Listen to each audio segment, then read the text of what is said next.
काय काय पण व्हिडिओ काढायचे मित्रांनो. प्रणय बोलतो कोणते पण व्हिडिओ बनवायचे आणि कसे पण टाकायचे, बोलते व्हायरल होतात. आता इकडे बसल्यात सगळे माणसं विंस आहेत.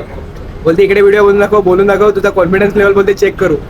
अरे भावांनो, तुम्हाला त्या फील्डमध्ये करिअर बनवायचं आहे आणि तुम्ही त्या फील्डमध्येच बोलणार नाही, मग काय घंटा होणार आहे. चहा प्यायला थांबलेलो जरा, चालू आहे आपण मुंबई साईडला.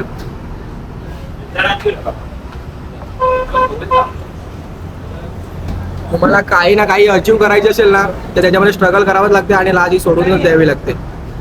तर भरपूर मित्र वगैरे आहेत की ज्यांना चालू करायचे आहे, सोशल मीडिया चालू करायचे आहे, पण भरपूर लाजतात किंवा लाजेसाठी ते साईडला गपचूप बसतात आणि आपले पब्लिक एरियामध्ये ते व्हिडिओ बनवायला घाबरतात. तसं काय नसते. आता कंपनीमध्ये तुम्ही कंपनीसाठी 8-8 तास भरतात, किती भेटतात पैसे? काही जास्तीत जास्त 800 रुपये, काही कारण असतील 1000 रुपये असतील पर डे, 600 रुपये असतील. आणि आपल्यासाठी कधीतरी जगून बघा, जाम पुढे जा.